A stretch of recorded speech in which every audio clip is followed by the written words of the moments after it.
EX has got the facts for you. EX the storyteller, bringing the spark, no one does it better.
Hello, Brother Symon. How are you? Very prompt, ready for action. Got Ready my for action. I like that. you feel me? My makeup artist came in early. I told her that listen, if you on time, you late. But if you 15, but you on time when you 15 minutes early. You're late if you on time. You know what I'm saying? So came through. Oh, I look forward to your analogies today. So I want to welcome everyone today on the BX Network. We're buzzing with excitement to host Brotha Symon Theory, a powerhouse of steadfast advocate for the FBA community, renowned for his tireless activism and transformative impact. Simon, we're honored to have you here and eager to tap into your one of a kind insights and the wisdom you've gained through real world experience. So I've lined up some thought provoking questions, but we're ready to let your insights steer the conversation. If time allows, we'll spark a lively question and answer, welcoming our chat to chime in or even join the panel. And before we close, you'll get a quick and meaningful vibe check. Hmm. Okay? All right. Oh, welcome to So, be. Thanks for having me. oh, you're welcome. Thanks for joining, right? Because I thought you were going to, give me the, The anyway. rigmarole? Nah, I Yes. wasn't gonna slide on you, sis. I wasn't gonna slide. Nah, I know. You always answer my call, even if it's late. So you have been known to say that to combat certain things that FBA faces, we have to go political, correct? Yeah, yep.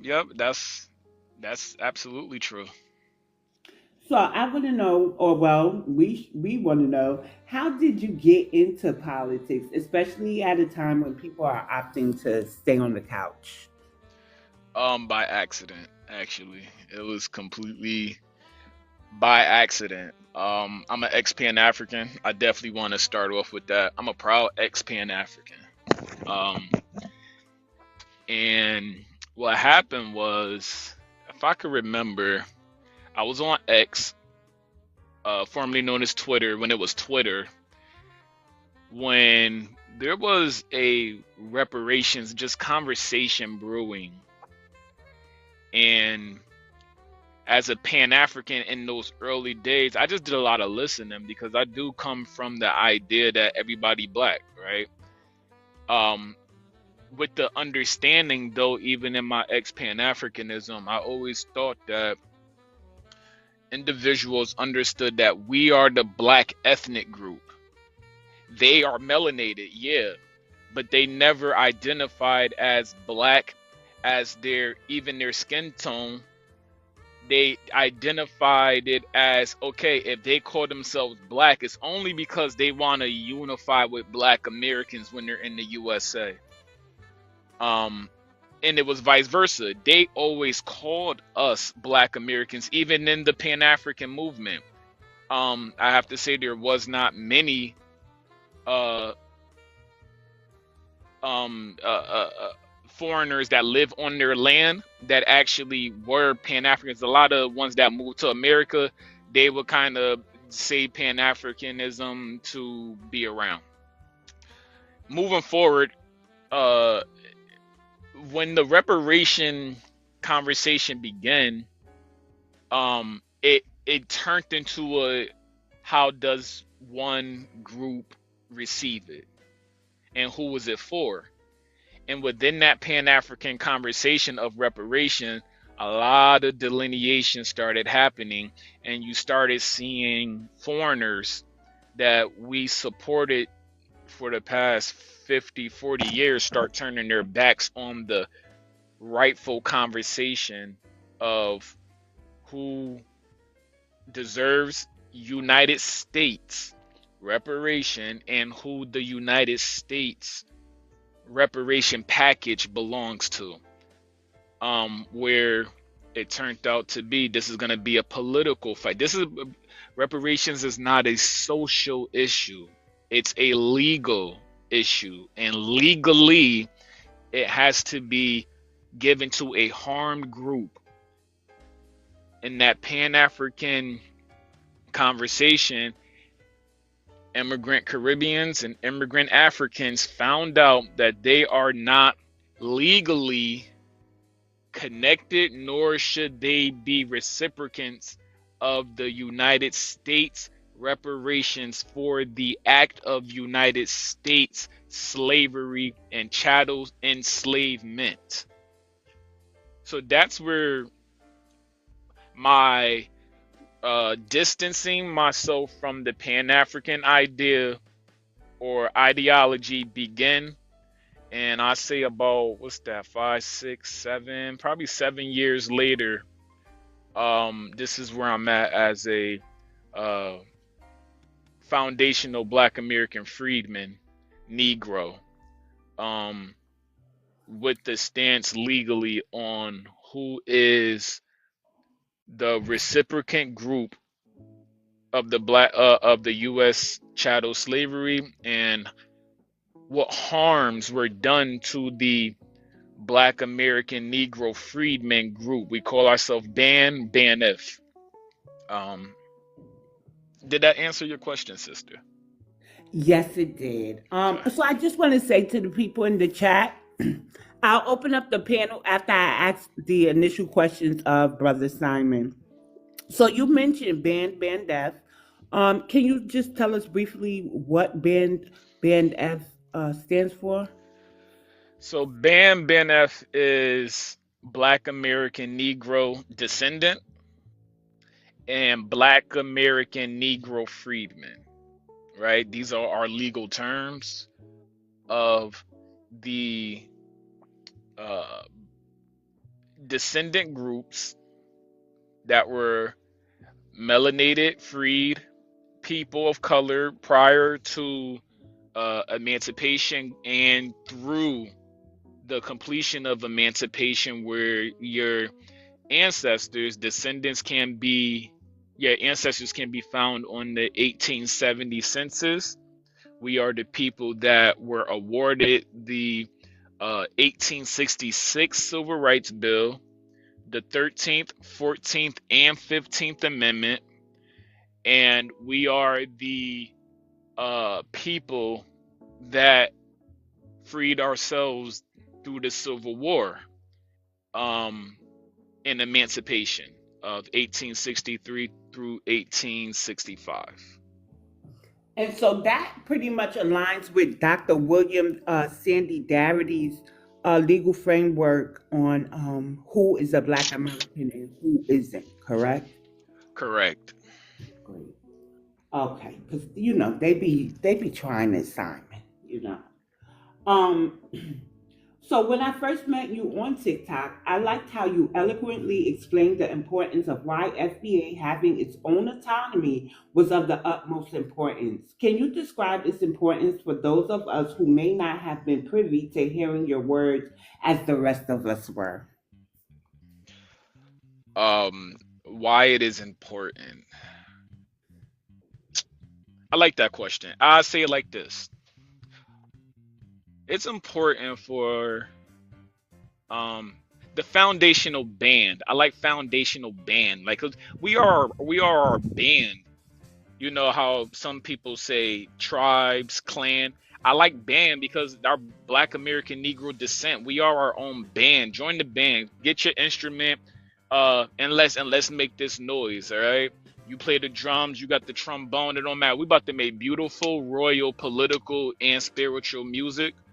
Um, and it's important for us to be our own foundational band. That's foundational Black American Negro descent, foundational Black American Negro freedmen, because there's been a false idea about who the Black American is.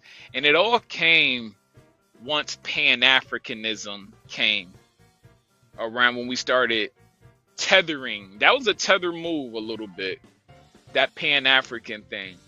And what it did, as we did those couple of years of tethering, is because we were trying to show other melanated people that, hey, let's work together.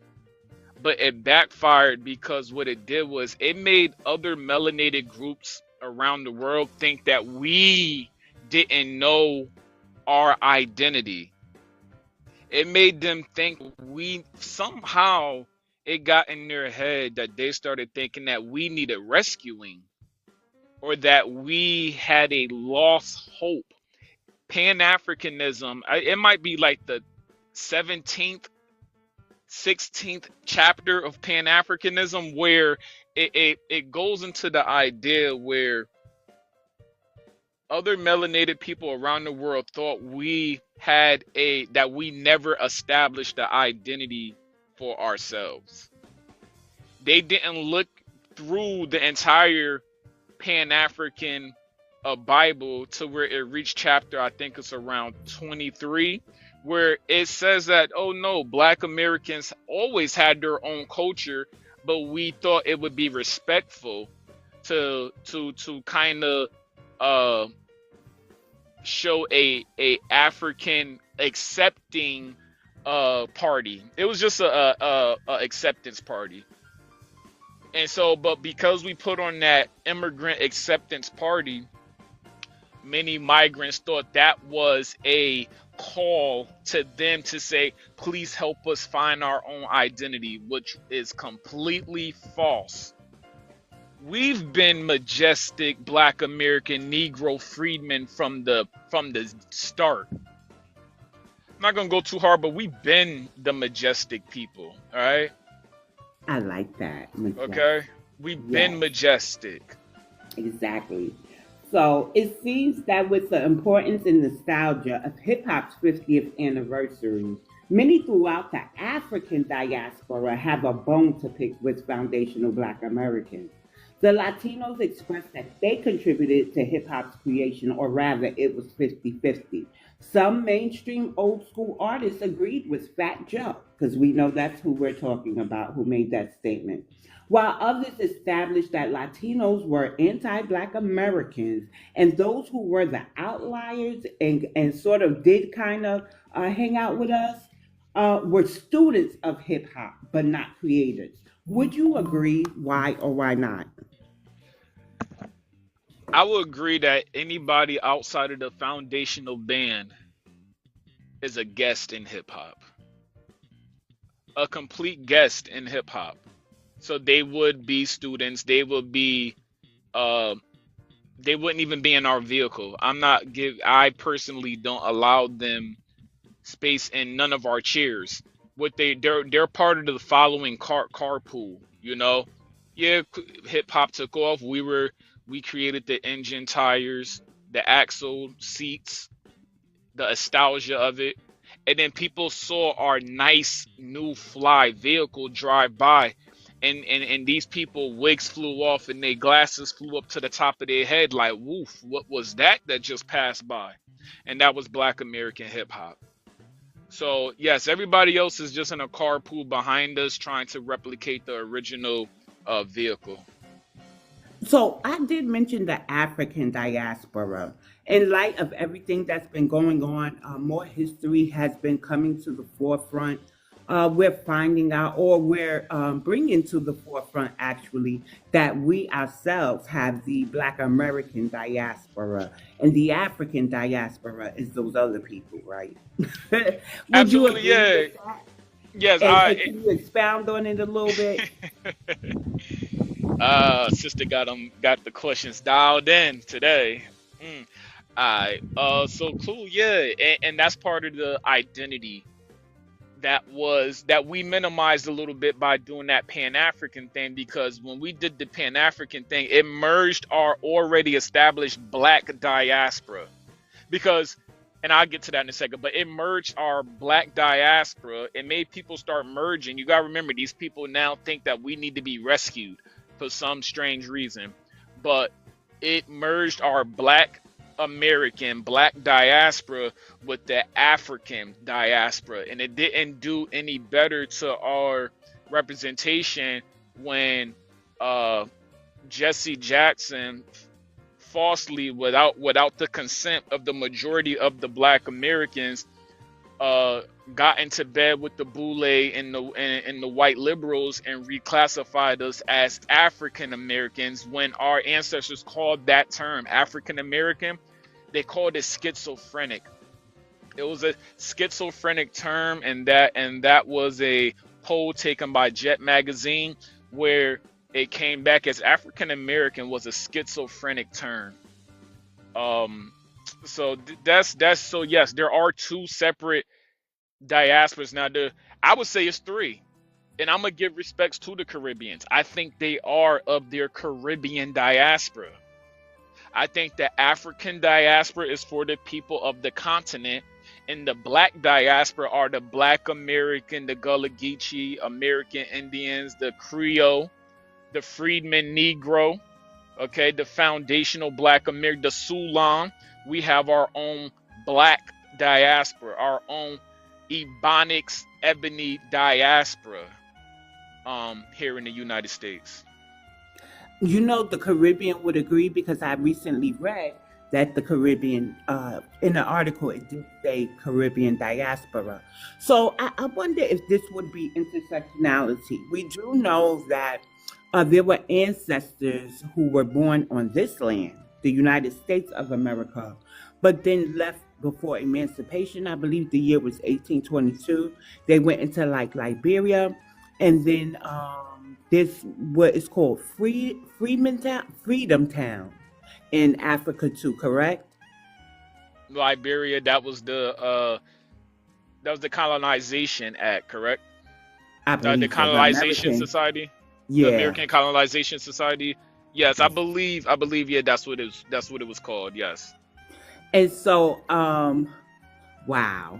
You know, and I think that it's important to note this ethnogenesis, right? And these aren't questions or statements that I had prepared. I have some more stuff to ask you. But since we're here, I find that when people are talking, one time before the culmination of everything we see now, I peeped some St. Thomasians, some Virgin Islanders, and they were saying, Black Americans don't even know they're related to us. They have Caribbean ancestry, but you know, I know, right? So I was just like, he. But I think that for the most part, we have to respect everybody's ethnogenesis. Like when they showed up to the New York State reparations hearings after the Brits told the Caribbean no, they would not get cash payments for whatever happened on the islands, they decided to come to New York and demand that the Dutch enslavement era be put on the docket. My issue with that is those who are Black American who may have the intra-America slave trade in their ancestry. So some of their ancestors were taken to the Caribbean. We're not over there fighting with CARICOM, telling CARICOM to put us on the docket. We are honoring ethnogenesis because we know the ancestors who were taken throughout the Caribbean, who had kids over there, who stayed in the Caribbean as opposed to them coming back with the children. They underwent an ethnogenesis. So if they were taken to Puerto Rico, they're Puerto Rican now. If they were taken to Dominican Republic, they're Dominican now. If they were taken to the Virgin Islands, the British West Indies, and I think also the island of Trinidad, and we could even bring in Liberia and Freedom Town, then they are African and Caribbean. But I don't find that they respect that when it comes to us. They hear that we may have this ancestry and they're like, oh, let me latch on because it happened. And they don't have a name, they don't have a document, they don't have no personal ties to it. And you could tell by the way that they talk. What do you say to those people who are being greedy and inconsiderate and neglecting to acknowledge ethnogenesis? What I say to those people is respectfully, of course. If your ancestors ended up into another nation, you are what that nation's flag is. That ancestor has now become what the flag of that nation is, because boundaries are for a reason. These nations are not, they are sovereign. These are sovereign individual nations. They practice their own government, so forth and so on. That ancestor went through an ethnogenesis there, and we have to, as you beautifully have explained, we must respect that ethnogenesis of that ancestor that has become part of that nation. I say that because if you have the ancestors that ended up in Haiti or Jamaica or Nigeria or Grenada or Tanzania, each of these places have their own Independence Day and or a Emancipation Day. That ancestor that is no longer here was absorbed into, and that ancestor is celebrating with the nation when that nation celebrates their independence and or Emancipation Day. It is being celebrated by that ancestor also. So you must respect what that ancestor has become. Same thing with Black Americans. We have our own emancipation, 1863 through 1865. We've got our our civil rights and our amendments, and so they must also respect our sovereign Emancipation Day also. So let me make this disclaimer, right? Let me make this announcement or this little tidbit. When the DNA test first came to my attention, me and my family took that in 2014, and I hear people calling the ones who've taken it now, like around the time of the pandemic, because we can't say the true word. They call them the pandemic genealogists or something, right? But there were people that me and my stepmother do not share any DNA, but we somehow have the same ancestor that matched to somebody in the Caribbean that said they never left the island of Trinidad, so they did not understand how we were related. So now we know it is the intra-America slave trade or the ancestors who went into Trinidad on their own, right? Before our emancipation. So I say all of that to say this, to substantiate that these people are Caribbean and we are Black American, and we can say, hey, cousin, and keep it moving respectfully without imposing on the others right to repair from the country that enslaved them or oppressed them in any type of way. And I'll just leave that there because these are real life things that happen to us, and that's through no fault of our own, no fault of our ancestors. It's at the will of the, white tea people, the Dutch, or whatever. Playing Yeah, God. absolutely. Yeah, yeah. Yeah, And I think each family is unique in itself, but I think boundaries are important. I yeah. think, and I think without boundaries, we fall right back into the pit of Pan African, um, that Pan African soup, which becomes very uh one sided leaning to the detriment of the Black American, as we've seen lately when it comes to um our history and our greats being co-opted and erased from trying to be erased from the Black American story. Dread, I see you. I'm doing a one-on-one interview with Simon, and then I was going to open the panel because, Dread wanted to come up. I mean, if you don't What's mind, going I'll what's going see. on, what's going on, brother Kingpin? Yeah, if Yeah. he could come up and sit, it's whatever, Okay. cool. Yeah. Um, all right. Also, Um, I didn't mean to crash. Sorry about that. it's okay. It's okay. Welcome to the party. So question number 4. Well, probably a little past that, but as it pertains to my question sheet. So FBA culture is gaining momentum, but it often feels like our vibrant legacy is picked apart by outsiders eager to claim a piece. Tariq Nasheed, the historian, advisor, and filmmaker, even created microphone check to set the record straight on hip hop's origins. Yet, despite these efforts, some in the African diaspora still question our identity, suggesting that calling ourselves FBA means we are self hating or anti African, even though our self identification does not harm them. What would you say to those critics?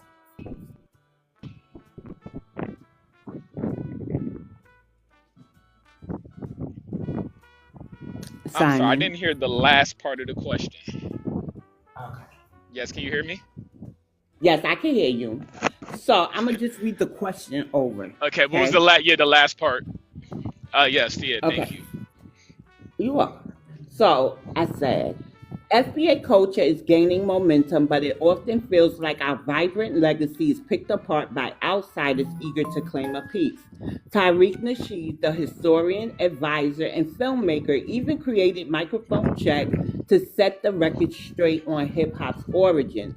Yet, despite these efforts, some in the African diaspora still question our identity, suggesting that calling ourselves FBA means we are self hating or anti African, even though our self identification does not harm them. What would you say to those critics? Okay. Uh, damn. Yeah, okay. Oh, so first, shout outs to Tariq Nasheed. Beautiful documentary. I actually was able to obtain a original copy um of Microphone Check prior to all the Latinos and Fat Joe and other dude, the filmmaker that started to try to put out cease and desist on the truth, right? So I actually, uh, I'm proud of that.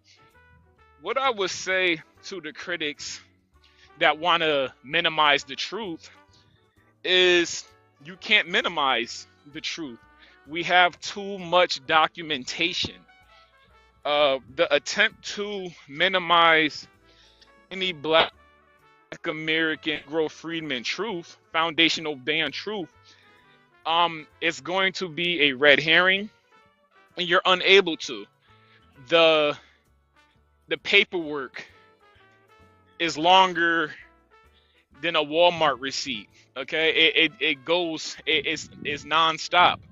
So, and their receipts don't, their evidence doesn't match ours. So we accept all dissenters. We definitely accept all dissenters uh, in their opinions, but the truth will always set you free. And that's how I would respond to those who think we're anti-African. We have no reason to be anti-African. Us being pro-Black American does not mean we're anti-African. And I think that's a big monkey off our back with the Pan-African Bible, because the first chapter, now I told you about a couple of the other chapters of Pan-African Bible, but the first chapter, the first Genesis of the Pan-African Bible, you must be anti-American to even be a Pan-African. You have to first be anti-American. And because we're not anti-American, a lot of us was mad at our government for a long time. And we thought maybe Africa would be a saving grace. But we were never anti our ancestors of this land. We were never anti the accomplishments our ancestors made of this land, ever. We were never anti what we know this country can be with the Black American established in this land. We were never anti that, ever.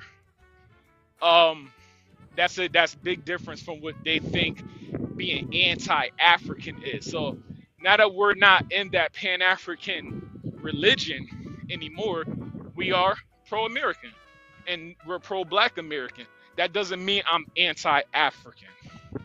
I hope that answered your question. Yes, that answers my question. So I would like to switch the mode of the conversation to politics and reparations a little bit more. So we have been demanding reparations for a while. And just when our movement has picked up a lot of steam, and we see places such as Evanston, Illinois being approved and paid reparations, we are blindsided by the African diaspora, and I might as well say the Caribbean diaspora too, showing up to our various meetings and either trying to tether on or saying we do not deserve them. Got to put the Latinos in there because they showed up in Chicago too, saying that Chicagoans did not deserve reparations and that they were lazy XYZ, right? What do we say to those naysayers, hijackers, or simply misinformed people? How do we safeguard the meetings and ensure that the integrity of all proceedings move forward is adhered to? I would say that these councils that are wanting to do reparations should first do genealogy. And the first part of even being accepted onto a reparation panel should be you have to be of the people that are being discussed. You have to be of the foundational band community. A Black American is not able to make any decisions on the Israel or Ishi community when it comes to their payouts. We're unable to sit on any panels if it comes to the Asian community and their new hate crime bill. We're unable to sit on any panels when it comes to the Ukrainians entering from running from Russia and whatever payment they may be trying to affect. We're unable to sit on any Native American panels that determine any payouts or retribution in any of those concepts either. So when it comes to the foundational band, the foundational Black American Negro Freedmen descents, there should not be not one immigrant, one Latino, one Caribbean diaspora, one African diaspora. We may get some Pan-Africans that are of the diaspora. We could deal with them because they are of the lineage, but we can deal with them. because they're in places and we may not be able to. That's just how the bureaucracy works. But when it comes to having all of these Pan-African adjacents in our conversations of the people that were emancipated out of U.S. chattel slavery in our conversations, I think it is a violation. It is a cultural violation that should be reported, fined. They should also have to pay into reparations for sitting on that panel and not being of the descendant community. That's how I would respond to them. Thank you. So recently, the sentiments of Pan-Africanism is unaliving, right? And that's at the forefront of our delineation and disaggregation movement. And it's replaced with more of a group economic structured movement. What does that mean to you?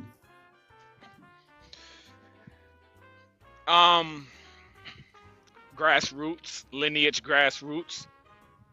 Sounds like what the conversation is moving into, the great lineage of grassroots, Black American grassroots, where we can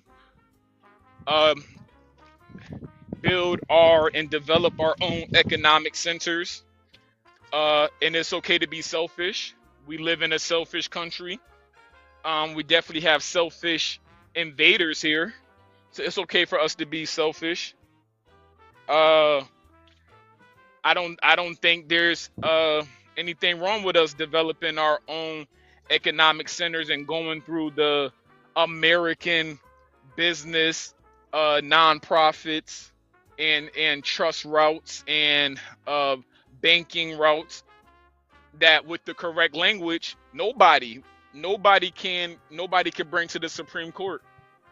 That's what we're working on. Our language, that whatever we do for our people cannot be brought to the Supreme Court for any of these by any of these naysayers. So that's what I feel when it comes to the Pan-African movement being unalived, being put in a casket, because now what's happened is Black American self-esteem is so the monkey's off our back, and now the Black American Negro freedman self-esteem is allowing our ancestors to work through us once again. Correct. I agree with you.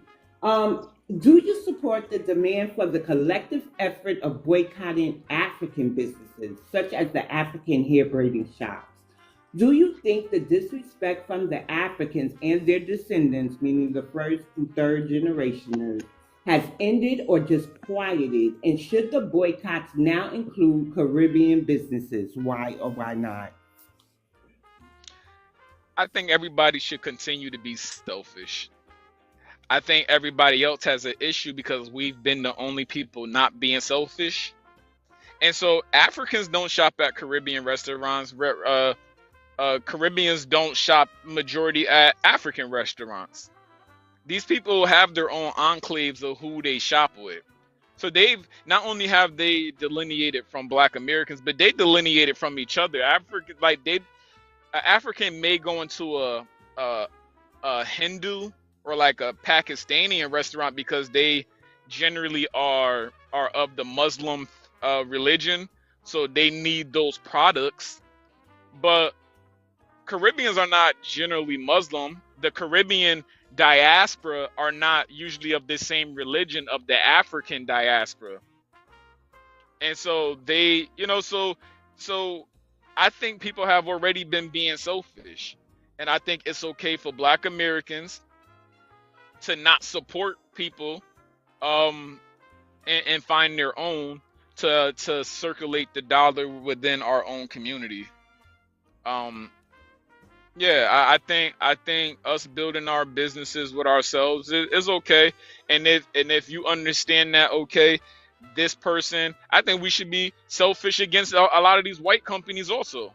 We don't have to go to these white companies, businesses, and get anything from them. We should also be trying to replace all of our needs that we get outward and replace them with our ingenuity, greatness, development, um, and as all our first world know-how, we should be creating it so that we can provide for our own people. Correct. So there are numerous complaints about the Congressional Black Caucus. Can you elaborate on those complaints or clarify why they have emerged? The CBC, and Yeah. I'm gonna throw them all in the same group. The CBC. Who else is it? It's in Cobra, certain chapters, and the majority of in Cobra. Uh, who else is it? Oh, the what is it called? Um, the Urban League. Uh, the Congressional Black Caucus. It, if you know who you are, if I missed you, those legacy groups. So yes, they've been hijacked by foreigners. Um, this question is kind of gonna blend from your last question of boycotting. You see, they had elder foreigners that were here that once they delineated from us, they at least just stayed in their own pocket. They just came for economics.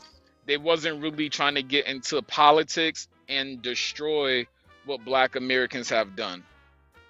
They just stayed in their pocket. Get your little money, send it back home. All right, cool, whatever. See, what they've done now is they got emboldened, and this is where now the boycott of all these different communities comes in, because they've had children, and their children have never suffered through the third world living of their homeland. Their children were born or first generation in the United States. And so this first world is too much for the third world citizens from all around the world. I don't care if you Pakistani, Indian, Hispanic, Russian, Ukraine. If you're it don't matter. Caribbean. If you're from a third world, understand that the first world is too much for you, because you haven't been properly adjusted to a rapid first world civilization where order and fabric has been solidified, right? And so once you give someone you give a kid that was bad in school all year, you just give them everything they want for Christmas. What does that kid do with these toys now? Majority of them, they're not going to appreciate the presents because they didn't do good grades all year. They didn't show up. They didn't study for their tests all year. They weren't polite to the teachers and the counselors and the other students all year. So they don't know how to appreciate the reward at the end of the year when it comes to being rewarded with presents. That's how it is when it comes to certain foreigners. It's just kind of hard, and you can see it, that they are living in that psychosis of they think the United States should be a right for them. It's not a right for them, it's a privilege. And your privileges can be taken. And this is where the CBC and Narc and Cobra and the Urban League are putting bad policy in to allow people that were bad in school for 10 months, for 11 months out of the year, to now automatically just come to America and get all the presents and awareness and all the benefits of America that they have not fought for. Meanwhile, overlooking the students, the Black Americans, the foundational band community that are straight A students. Yeah, we got some C students. We ain't perfect, but we built this land. We fought in this land. We're the ones who who got hit with water hoses. We're the ones who had to be strapped up because we had our ancestors were strapped up because we had, triple K members trying to burn crosses on our lawns.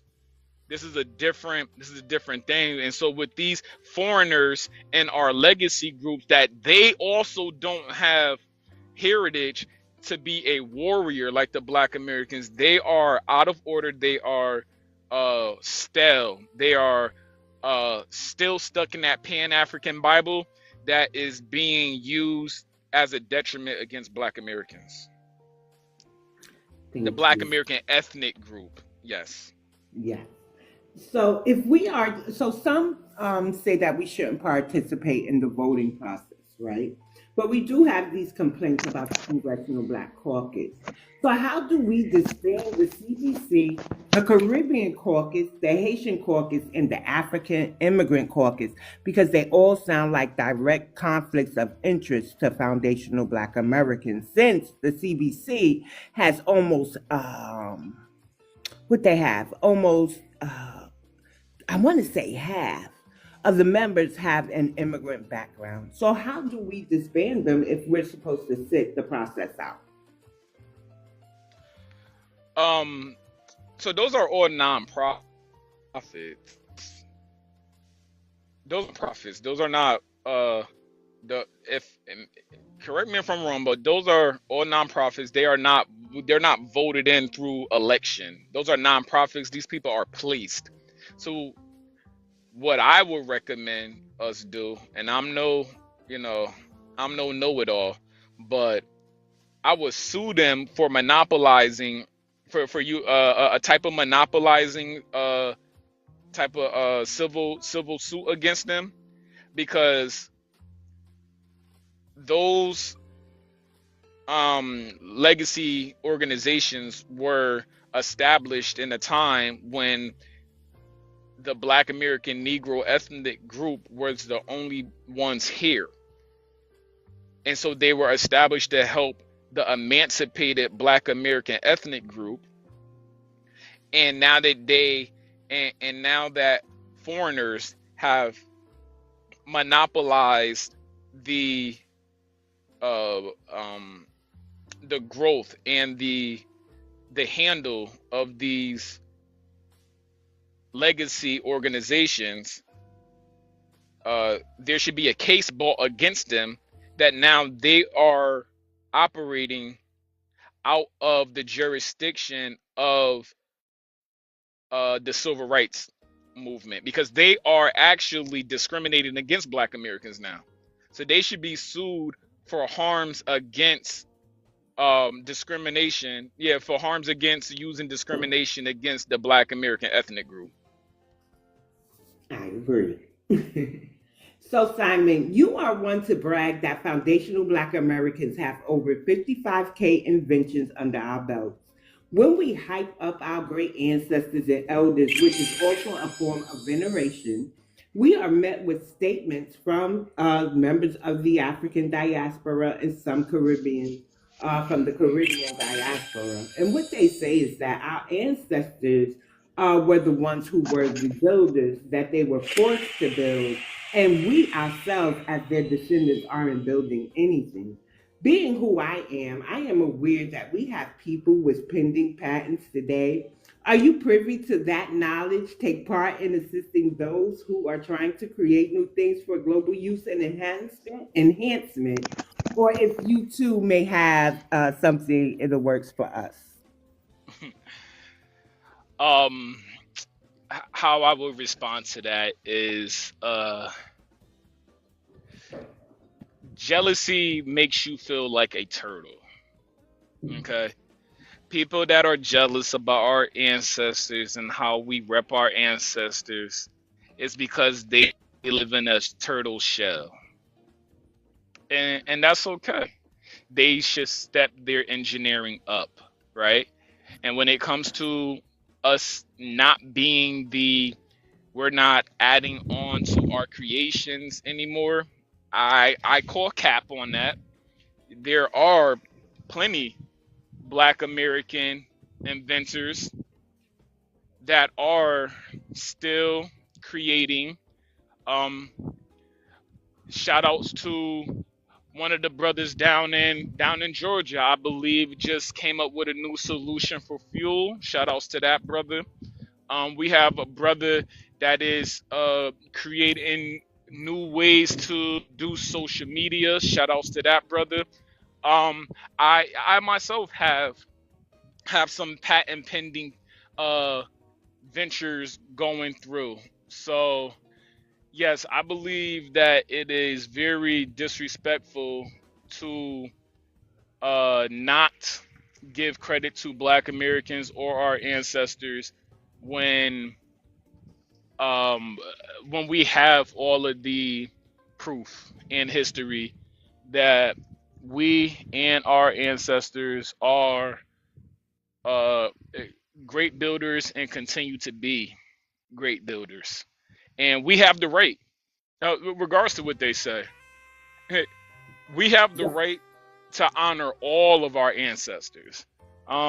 Tell them folks be mad, stay mad. They're upset that they can't honor. We put a boundary up around our ancestors, and they're mad because it was our ancestors that been giving them energy. You know, because they're energy harvesters, right? I don't care what immigrant group you're from. Your energy harvest off the great grand Black American inventions and our ancestors. So now that we put a boundary up, yeah, they're kicking and screaming in the grocery store. That's all right. Uh, Clean up on aisle four. It'll be all right.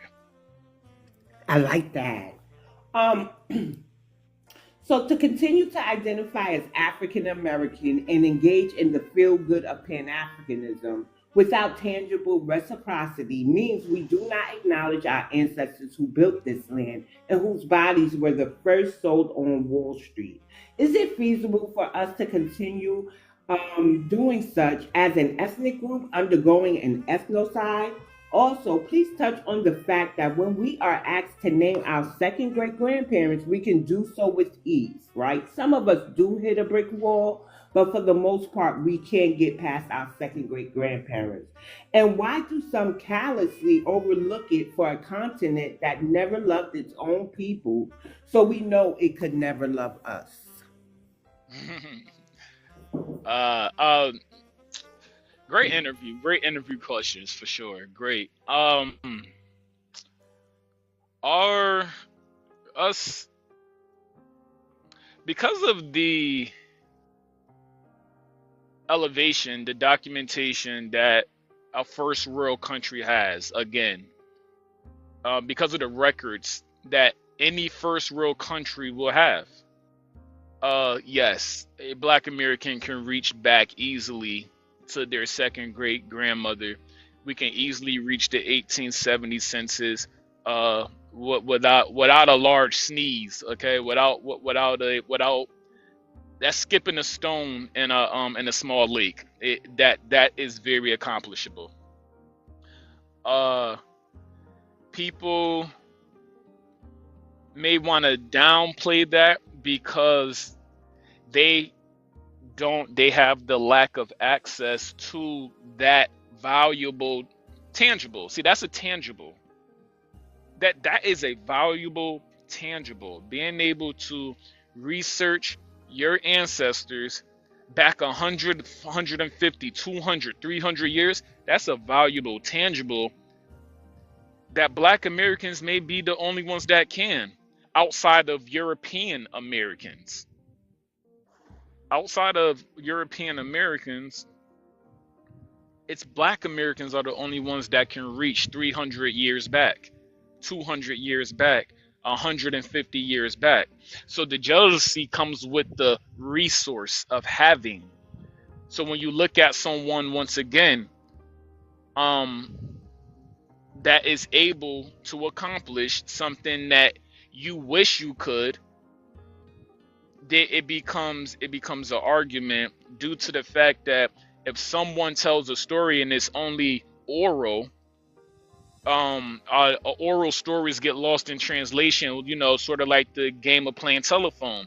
It may start, it may start from the first person saying yes, there were hot dogs on the grill. By the time it hit the 20th person, now all of a sudden it turns into concrete cement is bad for your house. I hear you. So how does America heal from the near invasion the Biden-Harris community administration has caused? Do we stop all immigration, revert back to the quota system, and how would ending birthright citizenship fit into fixing the ills of this land, our ancestral land? How does it affect us? It's an erasure. It's an erasure tactic. Um, Democrats and Republicans alike have done this birthright citizenship thing initially for labor, um, and currently Democrats are using it for votes. Black Americans are the swing vote of this nation. We've always have been. We always will be. Since Obama had entered the chat, and we saw how he was very detrimental to Black Americans with the way his policies were.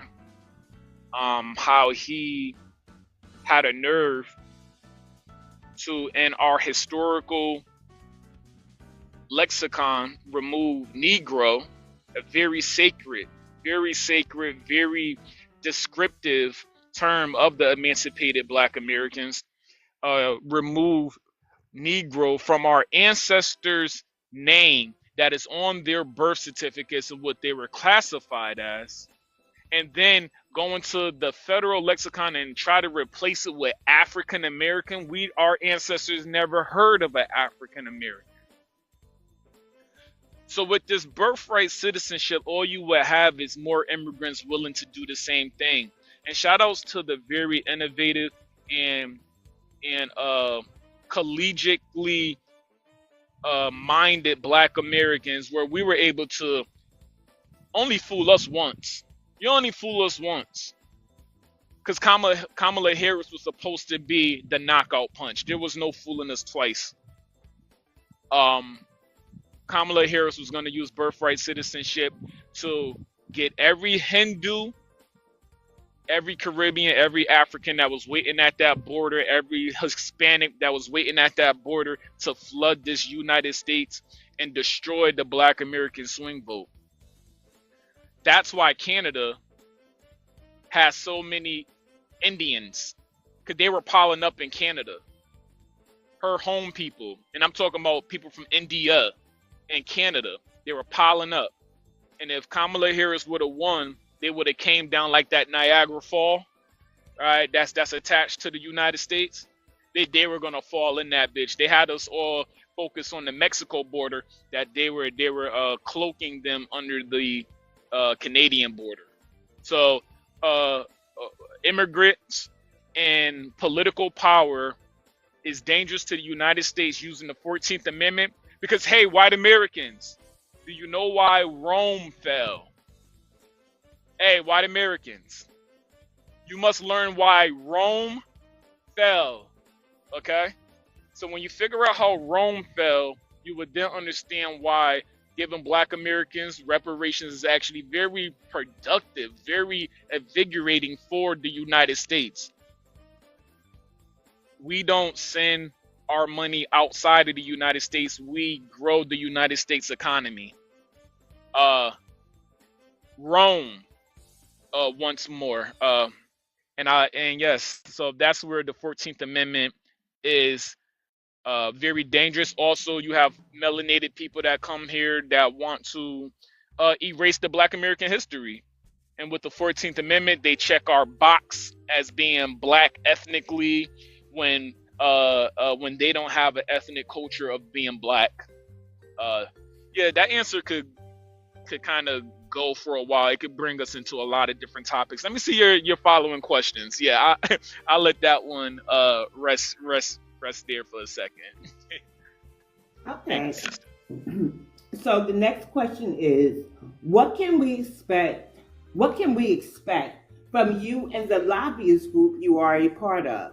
How can we actively support the work that you all do for the lineage? Um, so yeah, I'm part of the Freedmen Nation. I support T-Bag. I support the Freedmen Project. Unity for our community. Um, but the first thing, whether you're gonna support a lobbyist group or not, is just run your genealogy, please. That Pan African Bible first has made Black Americans think that Africa is the savior land.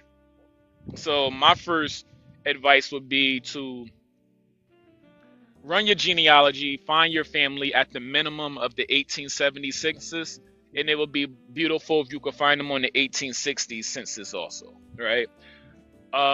That's the first thing. After that, you could donate, or and you can actually get involved with your grassroots um with your grassroots uh lobbyist groups, and spread the word to your family members on how this conversation has changed from when they were young. A lot of our older generation don't understand how these new groups of migrants, man, that you think a white American don't like you, but that white American can't hide underneath your skin. You ain't never seen a melanated uh Caribbean that can't stand that they can't use your culture no more. You ain't never meet a Pakistani that can't stand that you're gonna starve them out of their gas stations before. You ain't never meet a African from the continent that can't stand when he call you African, you tell him, nah, I'm a Black American.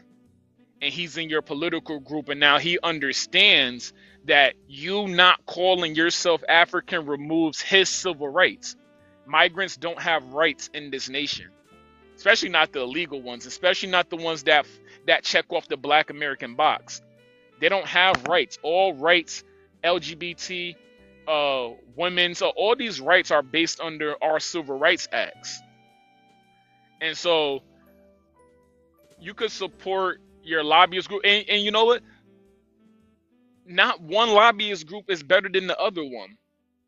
Create your own also, and team up with other lobbying groups, because the more the merrier. If we got 5 lobbyist groups here, and we're at a convention, or we're at a gathering, we got 5 lobbyist groups from the Freedmen Nation running down these terrible Pan-African immigrant questions. Once they boo them and they kick them out, they got security. All right, cool. Now the Solon lobbyists are still there. We got 5 more from the Solon lobbyist group. Now all of a sudden, these Pan Africans like, damn, I thought we got rid of them, and now they standing on business. They kicked them out. Well, now we got the FBA lobbyist group now. So now we fill up these rooms in different pockets. We don't know each other, but we standing on lineage business. And so and then we start getting our dollars circulated in our own communities. I think that's just how it's going. And then next thing you know, one of the lobbyist groups, a couple of them are gonna grow. They're just gonna grow. And then that's where the CBC gets knocked off, because they no longer have the voice of the people. That's when the Urban League gets knocked off. They no longer have the voice of the people. That's when Cobra gets knocked off. You don't have the voice of the people. That's when all of these D9 groups and Masons, listen, yep, you don't have the voice of the grassroots. So there's there's a path, because we're Americans. We are the Americans. Absolutely. Yeah. So I'm gonna start winding down the interview. I have like 2 questions. One main question, and then the other one is a mini vibe check specifically for you. So, Right. what are your visions for foundational Black Americans? And without revealing strategy, what is one surefire way to achieve your vision?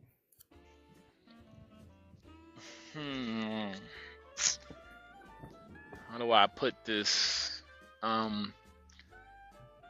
my vision for Black Americans, the foundational population groups, the Negroes, freedmen, um, even the American Indian. I like them too. They cool. The Solons.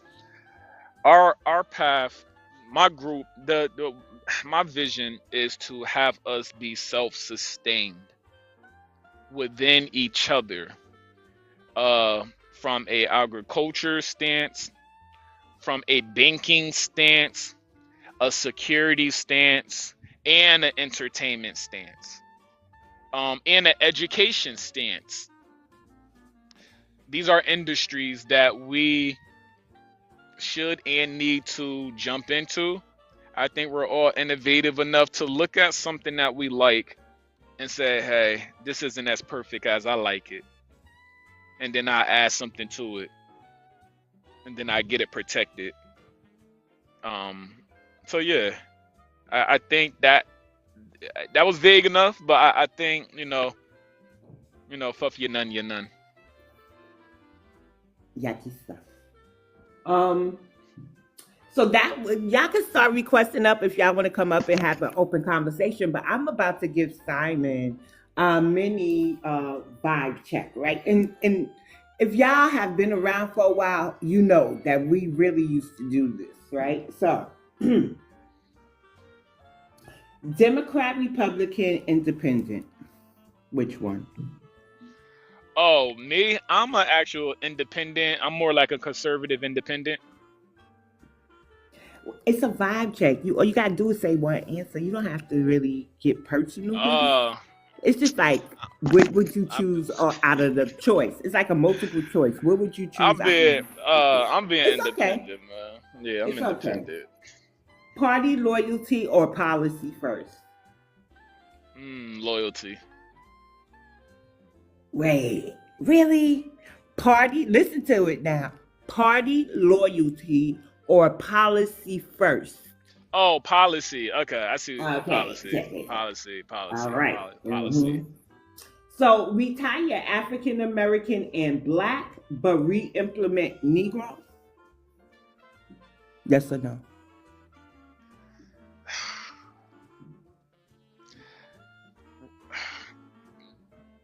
I'm retiring.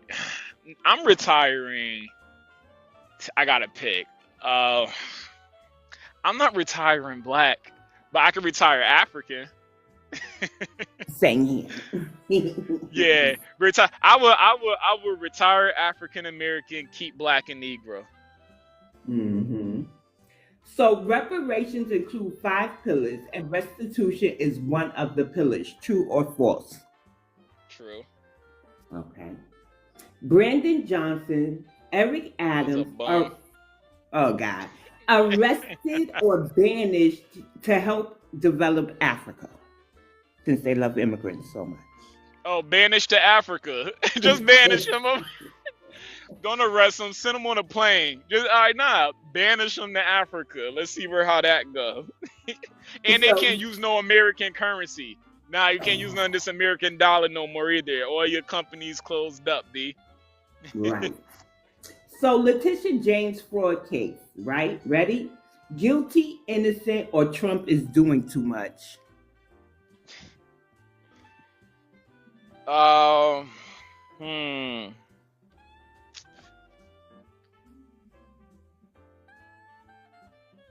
That sister, I think she's loyal to her party. I do think she's innocent.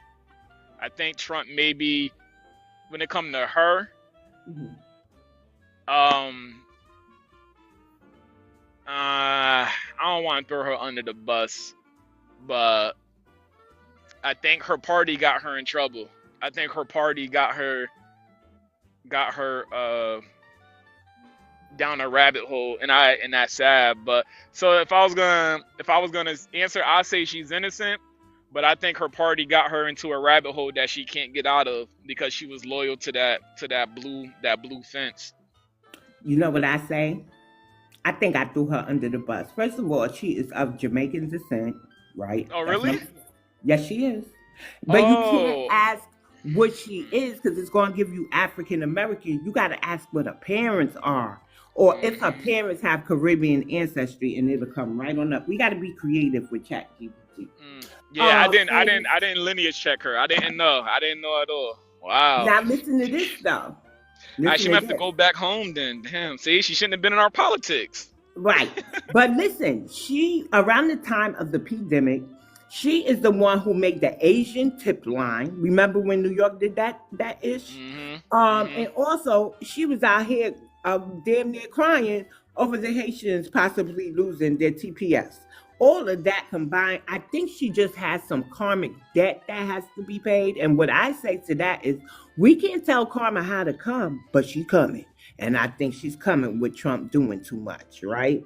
Trying to arrest her for fraud. So let's just see how this plays out. I don't never want to kind of, throw any melanated under the bus for, Trump. But she really, none of these politicians are advocating for foundational Black Americans. All the time that we've been asking for anti-hate crime bills for us, and the Asians get a tip line.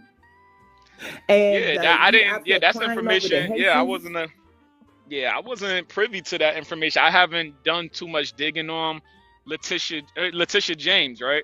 Yeah. I know who she is, but I haven't. She's the AG out of New York, right? Well, it got to be former now. She got arrested. Well, former, but wow, okay, I would doubt.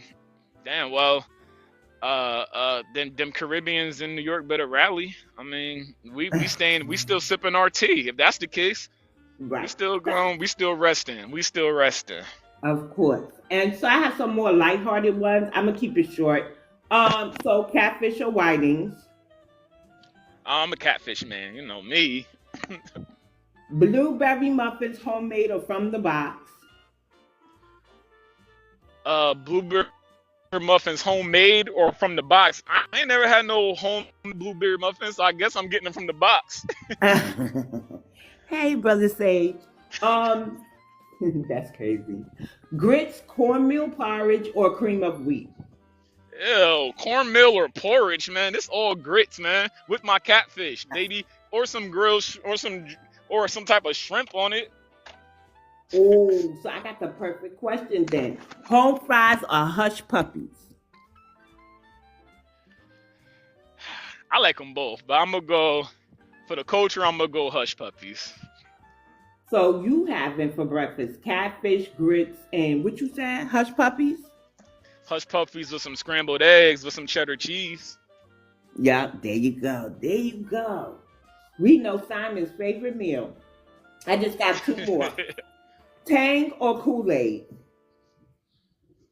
I'm a Kool-Aid dude. Well, maybe three, because I got to throw some hip-hop in here. You New York adjacent, I got to throw some hip-hop in here. Now, listen to this.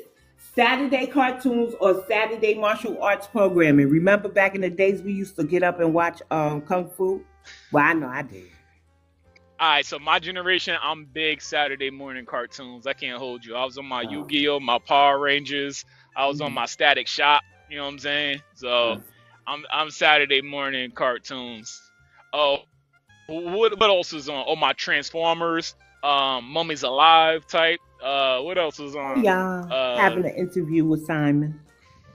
But the panel is open if y'all want to request up. So Simon, you say Saturday cartoons with a nice healthy helping of catfish, grits, and hush puppies. And scrambled eggs with cheddar cheese. All right. Yeah. Pull that up. Yeah, all right. So now, who created graffiti /tagging? Oh, that was not Trixie. What's the dude from Philly? Cornbread. Mm-hmm. Yeah, freestyle or written? Oh, nah, I'm freestyling. I need that off the top. You know what I'm saying? What is the free? No, don't tell nobody, because let's see what your Saturday mornings was like. Ready? Delphonics or stylistics? Hey, Delphonics or stylistic? Yes. You know who those are, right? No. That might be a little before me. I'm just gonna go with Delphonics. Yes, those are. Oh, that's that real old school R&B. That's the original stuff. Yeah, I Yeah. already know. That's Mhm. that back. Yeah, I'm gonna go with Delphonics. Yeah, you feel me? Dang, I like all these things I got down here. I'm gonna try to, or maybe I should. Let me just do this here. There would be no Nas without Rakim. True or false? True. Okay. There would be no Nicki Minaj without Little Kim. True or false? True again. Tupac should replace KRS-One and be given the title of the teacher. True or false? I say true again. Oh no, I gotta push back. No, KRS-One is a tether, and he I Yeah, is. that's why I'm know. saying true. That's Yeah, why that's he why I'm said saying true. true. Oh, okay. Yeah, my bad. No problem. Wild Style or Beach Street? Oh, Wild Style. I don't like Big Street. Once I found out it was a bunch of like that's the main video, that main movie they was trying to use to say Puerto Ricans invented break dancing and all this other stuff. Mm-hmm. Yeah, man, Wild Style. Okay. Warriors or Dolomite? Hmm.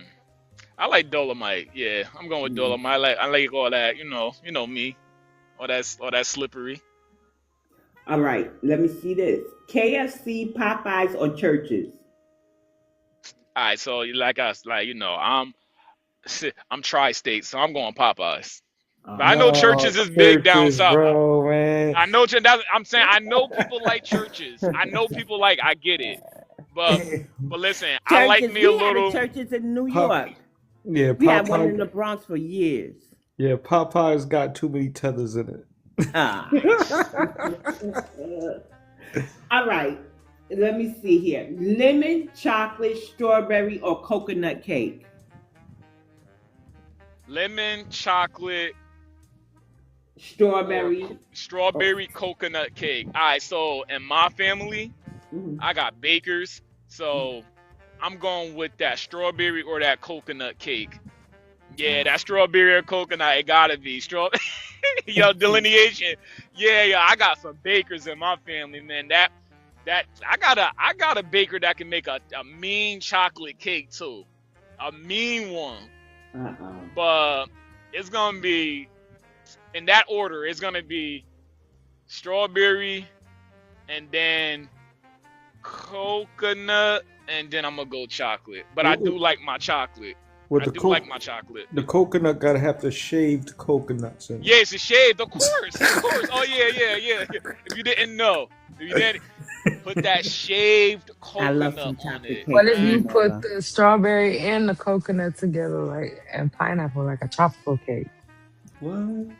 You never had a tropical cake before? No, sister, no. It's Nah, I very never. good. Listen, keep that off the cookout table, all right? Cause I Yeah, don't know, yeah. That I doesn't don't sound know, like I don't that know doesn't what sound that like a is. stomach ache, yo. That sound like Yeah. everybody's. It sound like everybody's so creative, right? I Potato like salad the or fusion. macaroni salad? Would you say What you say? macaroni salad? Potato salad or macaroni salad? Potato salad. No, hold on.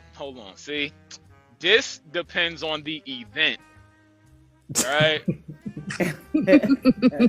So when is a macaroni salad appropriate? Macaroni salad go at when you got baked Fourth, beans. 4th of July. If you don't got Ooh, baked, baked yeah, it's a beans. holiday thing. You feel me? If you don't got baked beans, then it's potato salad. I do But both with the baked beans and the potato salad. Mm. damn, I'm going I'm going potato. That's what I say. Yo, I don't know what event I'm at right now. A wedding. Yeah, let's a Potato wedding. salad for a Or wedding. macaroni Yeah, that's potato salad. salad. Macaroni, Yeah, right? potato wedding. Yeah. Whoa, I think Well, that's Yeah, you know cookout how potato we food. we salad. gonna If you got have them we good gotta have our Idaho, food at our events. You know that. if you have those good golden Idaho potatoes, Mm. like, dang man, you got me on my foodie right now. You Yo, talking I about had a the state wedding. they Away from from, the the food. quality. Oh, one more. IHOP or Waffle House? It's more like if you go to put up a shuttle, if you go in there to fight, then it's the Waffle Waffle House. House. I I love like Waffle I House. like I'm Waffle I'm going sorry. House. Waffle House. I'm Yeah, mad I they love don't really Waffle have it in House. New York. Thorough Black Talk said neither. So the final vibe check question is: name the ideal cast for a King of Comedy reboot. And yes, you can include the great comedians who have already transitioned. Bernie Mac you gotta said be the on Rest it. in kings of peace. Yes, comedy. Yes. that's what I Rest was in peace, thinking of when Bernie I made Mac. that Yeah, question. Bernie Mac need to be up on there. I would throw Yeah, Dave Bernie Mac Chappelle, but number he'll be one. towards the middle. Yeah. Bernie Mac gotta be on it, I'm gonna go mandatory. Cat Get rid of Williams. no Cedric the Entertainer. He And gets the no boot. Steve Harvey bald headed ass either. No Steve Harvey. Them two goofies get the boot. Definitely for the reboot. Them two specifically. Who else I would like to see up Let's in get there? Cat. Can we Let's throw a get queen Cat up in there? Can we Williams in throw a there. queen up in there? You Can could we throw a throw? queen in there. Go ahead. What was that? What's that sister that was giving Shannon Sharp the warning? Monique. Because they want to bring Monique him guest back. appearance. Monique. She'll be a good guest appearance. Cat Williams, you already mentioned Cat. Who else I mess with? The last one, you already put Chappelle in there. That was lit. Yeah, but Chappelle will be Um, like the closer of the middle. I wouldn't want him to open up. No. I like Kevin Hart yeah, nah, sometimes he now. gonna be. His Kevin early Hart. comedy was good. You can't deny it. Before he left Man, his wife, he be doing his all that. first wife. He was Oh, so. wait. I put Mike Epps. I put Mike Epps in there for Martin a Lawrence. random. Can't forget Martin Nah, Lawrence. I put No, Mike Epps. Mike Epps. But listen, Yeah, I put Mike Epps so in. Thorough Black Talk says Yeah. Bernie Mac, Robin Harris, Cat Williams, and some more. I'm definitely putting some I more and love some Adele more. Givens. I'm such a fucking lady. What's auntie name? With the Lunel. Oh yeah. I love Lunel. I'm sorry, I love her. Yeah. But we got to put some. Oh, Eddie Murphy. How y'all can forget Wait, Eddie wait, wait. This Murphy, sister Richard said. Pryor, Red Wait. Fox? Like y'all not hitting the old school. Well, you said a reboot, as in like we don't want to Yeah, reach but I said too we far could back. mention those who have transitioned. They got holograms and all type of shit we could Yeah, do. but we think you We're talking trying to about the Biggie ones from the Tupac these guys. DVD. Man, Trying to Biggie I'm Tupac trying these to. I'm guys. trying to see. The only one that made that elder that ancestor list for me was Bernie Mac. All right. Yeah. And then because we got some ones that's still living that, you feel me? They don't gotta be. We don't gotta make the ancestors spin like that. Feel me? Let Bernie Mac, because he close to the door. He like, yeah, they want me, nigga. They want me to come on stage, right? So but yeah, we'll do Chappelle, Cat, Auntie Monique, and then Mike Epps. Wait, what about Gotta that put some brother more who in did there, super? too. What's that brother who married a white chick now? I can't think of his name. The comedian guy. He did Coming to Yeah, I America. don't know. Yeah, you do. He did Coming to America and all that. Eddie Murphy. Eddie Eddie Murphy. Murphy? We didn't mention Eddie Murphy though. I just said Eddie Murphy. Yeah, Oh, but okay, my I bad, feel sis. like I don't know. Like I would feel like for a reboot, I don't know. He give cheesy sometimes. Like Well, I you feel you trying to like Dred, give are him the you still Jamie in the Foxx? building? You So you trying to could give him join the the Jamie panel? Foxx stamps, sweetheart? Jamie no, Foxx. no, Oh, Jamie. Jamie Foxx. I like I do like. Jamie. I like him, but I like him better when he sing. No, he could sing. What about Wayne Brady? Let me stop you. Oh, no, I'm weak now, Wayne Brady. God. Yo, you know who's a good up and coming comedian? Do y'all watch Nate Jackson? No. No. He opened one of the first black owned comedy clubs in the nation in Tacoma, Washington. Oh, okay. Yeah, he All fired. Y'all right. gotta look him up on YouTube. Y'all gonna be rolling. He does mostly crowd work. Mhm.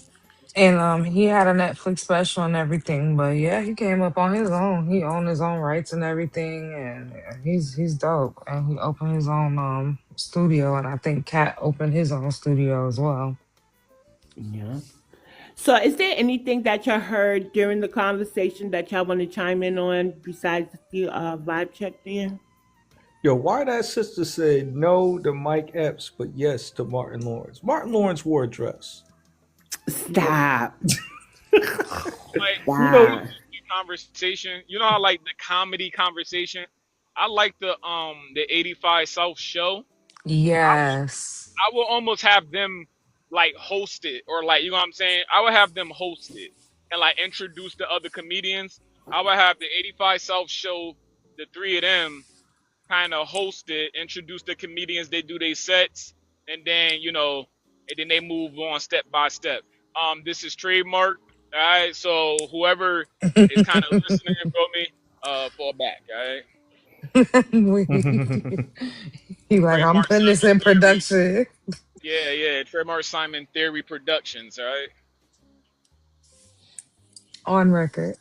No, I agree with that. I love 85 South Show. I think my favorite one would be probably, I know a lot of people love DC, but Carlos is funny too. Yeah, I actually like Carlos and Chico, like kind of more than DT. Cool, but he's more of the, I don't want to call him a minstrel, but he's kind of a minstrel to me. I get Everybody, what the you're other, saying. He overdo it. oh man, we yeah, he forgot overdo about it. Nick Cannon. I think Nick Not Cannon really, is he's the not really a businessman comedian. behind Yeah, it. I think Nick Cannon could be funny. I And he know think how to get with the Wildin' Out group. I think that show is hilarious. Like, I don't think he's the one that's necessarily funny. I feel like the other characters like carry the show. I feel like he's a good businessman though. Like his business Yeah, moves he's a are good great. host. Yeah, Host he hosts and is good, but producer and well, yeah, exactly. Wildin' Out was a great. I don't know if it's still on, but I know it was a really great product, really great show. it And Sister definitely BX, hold is. on, hey, think on Sister BX. I do appreciate you for giving me the time to have the one on one. I appreciate you thinking of me in that light. That it means a lot. I appreciate a sister like you um having me to centralize me like that. That means a lot. I appreciate you. Oh, thank you. I appreciate you too, Simon. Oh, wait. Uh-oh, I'm doing it uh-oh, on my gotta watch laptop. him out. I Okay, be okay. ready. Let me find out BX guy got that old school rattle in the trunk. Okay, okay. I'll Yeah, y'all him didn't up. see my post on Twitter. I said, this is me when I found out what the Africans was doing, trying to bully us into how to identify. This is FBA with the whole diaspora coming at them, and we up there, fucking my little niggas, because I'm down for my. Yeah, that's us. That's our Yeah. theme Word, song. word, word, word. Straight like that. I want to touch on the point about the identity thing. I really like the name Foundational Black American or even Foundational American, but I just hate that them folks is making it like a hate group. And it's like we're not a group, bro. It's a lineage, it's an interchangeable term. Like so like what would we I like if they was to give us a vote right now, what do y'all think, in y'all personal opinion, will be an appropriate title for us and why? I'm old school, so I'm gonna just say Negro. But I do like FBA. I rock with it. But I'm just an I old school I dude. think I think it should say like on the box. It should say FBA Negro Freedmen, like FBA slash Negro Freedmen, God right? bless If it say FBA slash Negro Freedmen, that's a non-losable term. Like you can't. That's so impenetrable. Like it's nothing to go against it because it got the legal, it got the it got the ancestors, and it got a newer generation, and it got all the birth certificate identifiers. What did you call it again? So it'll be FBA Negro Freedmen. FBA Negro. That's too long. It's not about being long. It's about the box. I get what you're saying, like to include us all. Um, Because because then outside of the box, then we still identify. I think our people forget legally versus socially, right? So legally we got to be something, but then socially we under the definition of FBA Negro Freedmen would be and the definition would be be what it is. You know what I'm saying? I like that. I like FBA or Freedmen descendant or Sulan. I really like that. Anything with soul in it because that's like that's really us. That's like our footprint. And I personally think like even our Ebonics should be called like soul language or Solani or something like that. Well, you know what I We're found called out? soul brothers and sisters now. You guys, I I know. swear y'all guys don't like the old timers. Maybe I'm just a nostalgic Negro or Why something. would you say I don't like the old timers? My parents are baby boomers, so I know all this stuff. I'm with you. They prime time was in the 70s. They was just graduated high school in the 70s. So they was part of that whole era. And when Soul Train came out, and my mom said they used to all, the family every weekend used to kind of have a gathering around the new Soul Train episodes coming out and stuff. I like soul brothers and sisters, but on a box, we're gonna be the soul family. No, not on a box. I meant socially, cause Oh, socially. Oh, okay, yeah, yeah, okay. yeah. They used to say, "Yo, that brother got soul." Yeah. We still the soul folks. Yeah, we should put soul folks on the box, man. We're the soul folks. But you know what? Solani. I found on Twitter, Maroc had a post and it says, "So long are the people." Well, I'm paraphrasing, I guess. But so long are the people, and Solani is the language. So I didn't read the resource, but that's what Solani is the language, according to the caption that I read. I like that. I feel like it Yeah. establishes like kind of just like one name. You know what I'm saying? Like that gives us all, puts us all in like a category in a sense, like a valid category together. Hmm. I like that. Yeah. One of the sisters has said something one time. I don't want to bring it up. What that I forgot how she said it. It had to do with Ebonics though, and it just like made sense. Uh, I think she said, "Oh, she called us like Ebonesian," and I was like, "Why you say Ebonesian?" She was like, "Because my language is Ebonics, so we the Ebonesian people." I was like, "Okay." Ebenesian is There's an crazy. elder lady. She sounds elder from Maryland. And she goes around and she has her profile picture that says Ebenesian, but I didn't know that before. I just thought she was trying to say she was black, like ebony black. Yeah, But that's that's what what I she think was of. she was, she was like, Ebonics, the ebony black phonics. That's my language, so I gotta be who my language is. So that would make me, if I speak Ebonics, that would make me Ebonesian. And I was like, yo, that shit is actually fire. Mm-hmm. I like it in that definition, but I feel like that leaves an open opportunity for grifters. Oh yeah, yeah, of course, because we don't have any birth certificates with Ebonesian on it. But I see how she was coming with it. I'm thinking of it in the sense of how they do like, oh well, we all black. They gonna be like, well, I'm ebony too. Like, So Nah, Nola and that's pointed out go ahead, Nola BS, my bad. pointed out, sorry, Nola pointed out that no matter what we identify as, someone will try to tether on. And I'm in agreement with Nola. No matter, because when they be like, American Indians be like, oh, don't call yourself black or African American because the Africans to latch on, they're already doing it now. Well, they're running around here calling themselves the new Americans. So even if we call ourselves just Americans, they are saying they are the new Americans. Okay, can I talk about that a little bit more? Because Yeah, Sure. that's a non-profit. Yeah, go ahead, because that's I'm a not whole really nother a thing. fan of when we go into the whole Native American aspects because, like, at the end of the day, a majority of them own slaves or engaged in human trafficking and all types of stuff that the average Negro black person don't be doing. Period. So, like, I can't, in good conscience and good faith, I don't want them around me like that. And I don't think it's appropriate for them to even pick up the Black Heritage flag when it's a Negro Nation flag. That's based off the rallying point. So I'm looking at it as like, why would they want to pick up something like that? And they got ancestry that's tied to the things and people who fought for slavery, people who do all these things. I just can't, in good conscience and good faith, let them really sport our stuff like that. I really do feel some type of way. Well, I've seen, so I don't believe that connecting themselves to the Native Americans who were enslaving some of our ancestors. I believe they're talking about the peace, Auntie Tete, the more richly melanated ones who were more than likely on the plantations with us. The issue for me when it comes to flags, I get it, but I get what you're saying. But I've also seen some of them waving the Confederate flag. So, like, if I had to give them a choice, Wait, sister, that's the point.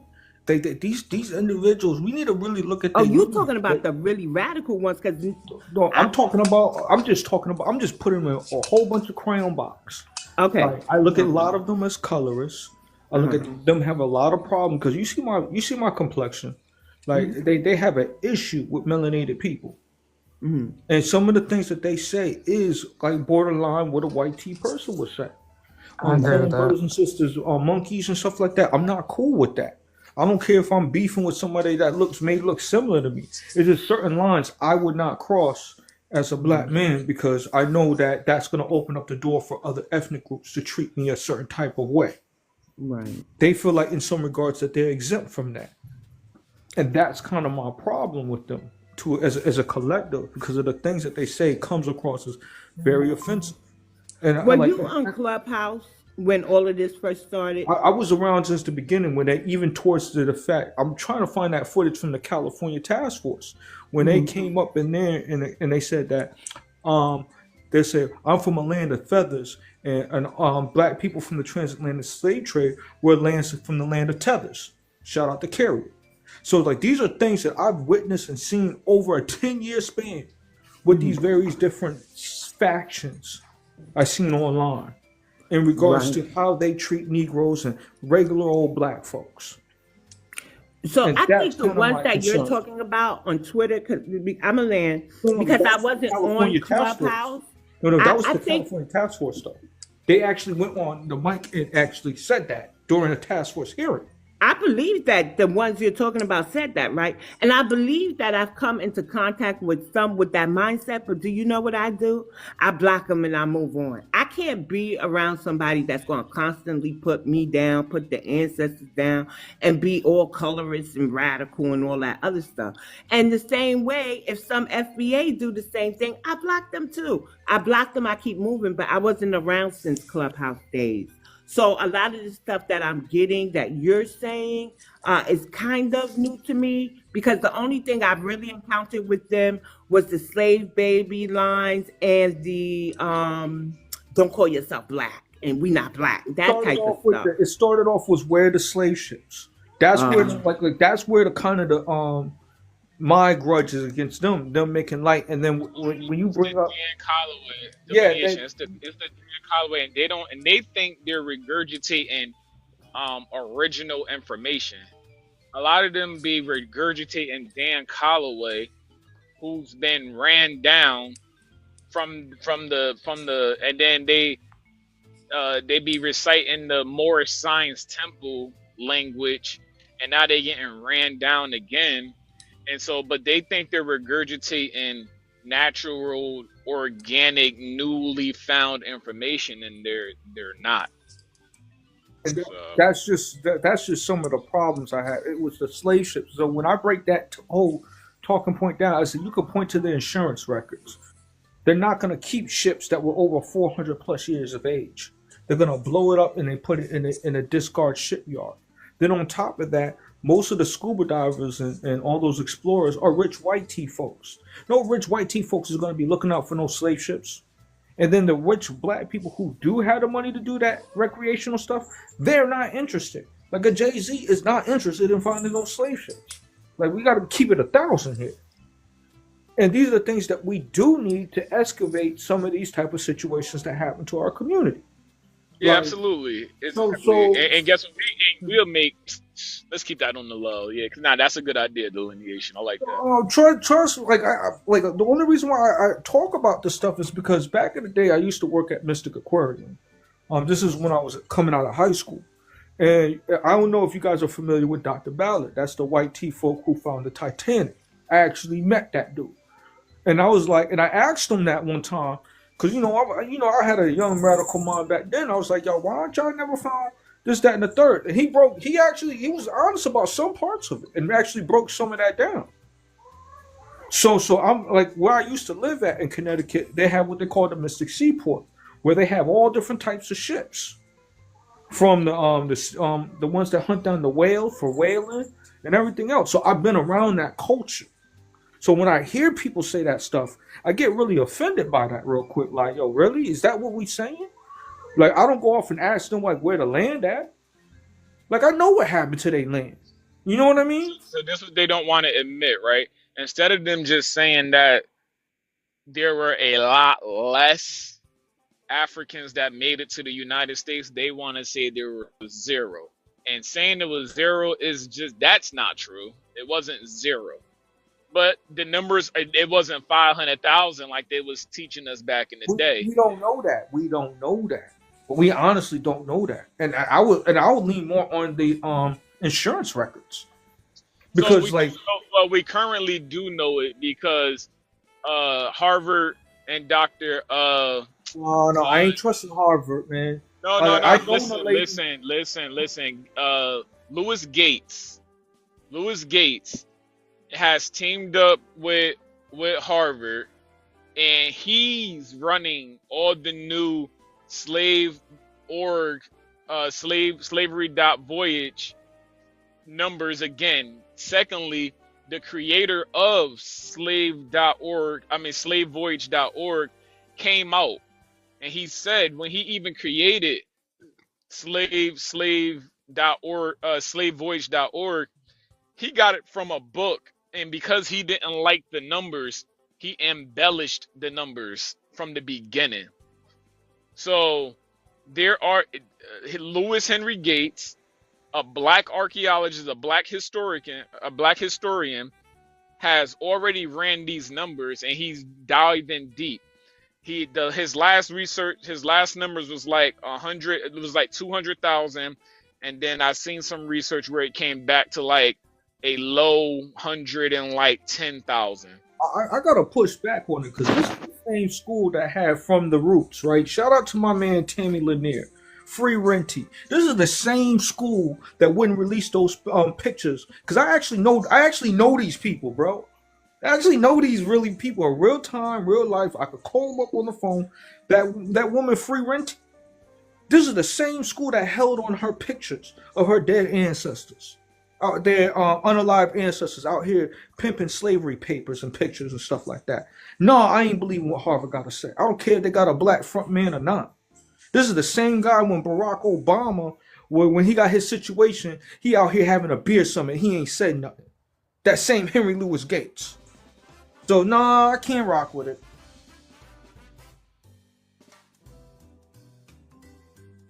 So Keisha states that they call him Skip the Truth Gates for a reason. Simon, you need the big screen?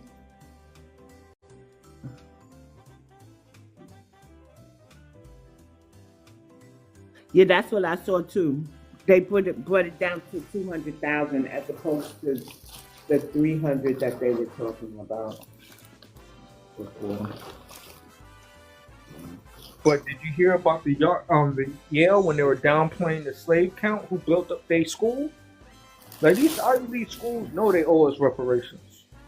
I know that the Henry Louis Gates edited out Ben Affleck when they found out that his family owned slaves and he didn't want people to know. Yeah, that's what I'm talking about. Yeah. I don't trust him. He paid by the Harvard elite school, man. They there to bury up the bones. Yeah. I get it. I do get it, y'all. But did the owner of the slave.org come out and say something different?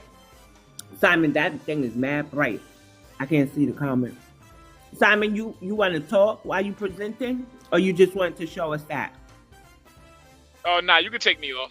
Okay. You wanted to gloat about that. He's like, yo, look at the slave trade records. Let me stop, yo. Nah, no. My mic must have been off. Nah, I was Yeah, saying, you got like one bar probably. yeah, my mic must have been down. I was saying, so delineation, like, so how many Africans are you assuming, or do you have research on actually made it to the United States? I would point to, like they're looking at it from a span of like I think the 1700s onwards. We got to keep in mind that the transatlantic slave trade went from the 1400s all the way up to the 1800s or so.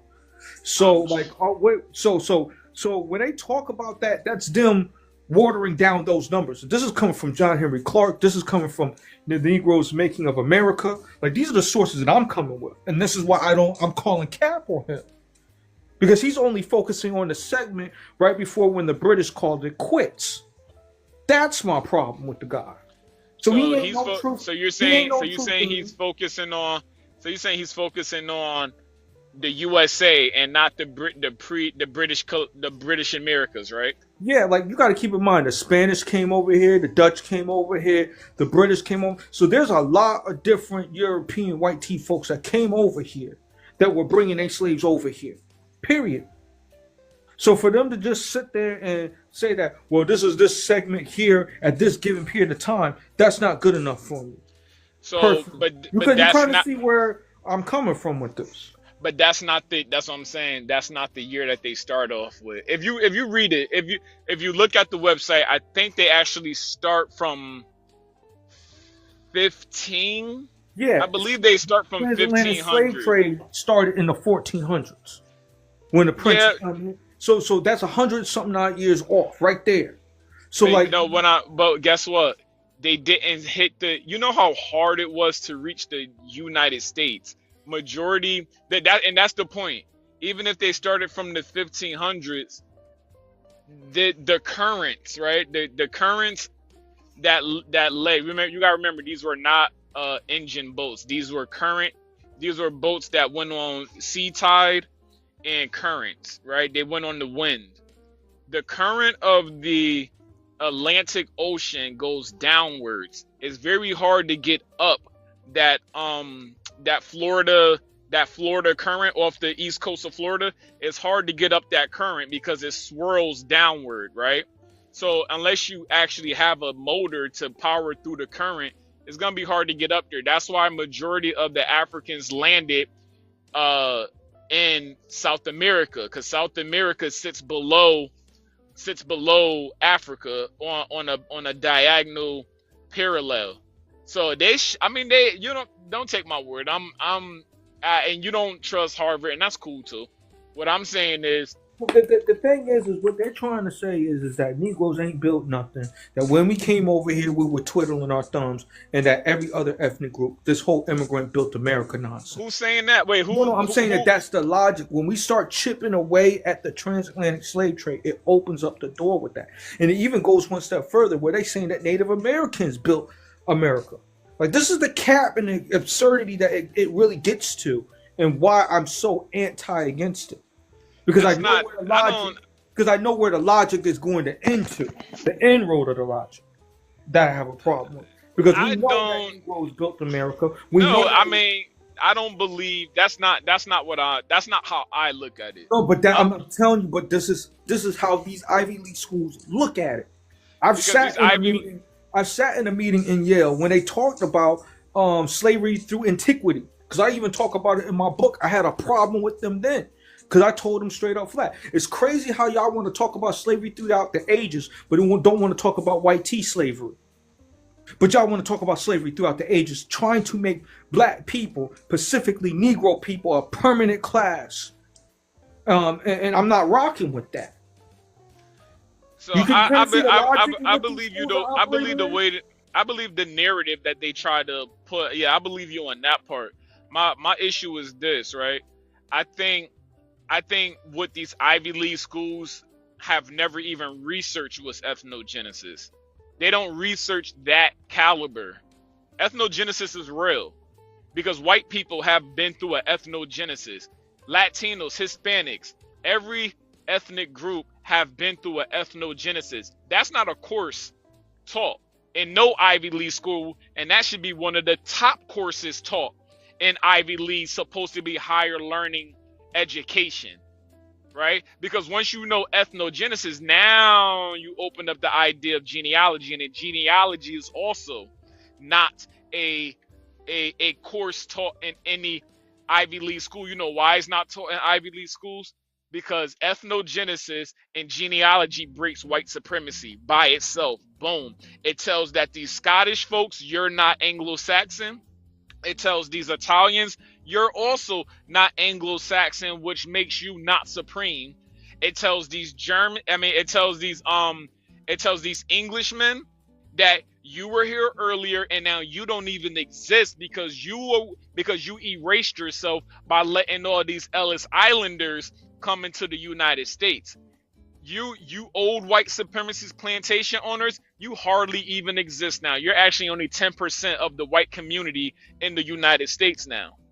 So that's my point. So when you start forcing these Ivy quote higher learning Ivy League schools to focus on ethnogenesis and genealogy, watch how white supremacy crumbles in your hand like melted snow.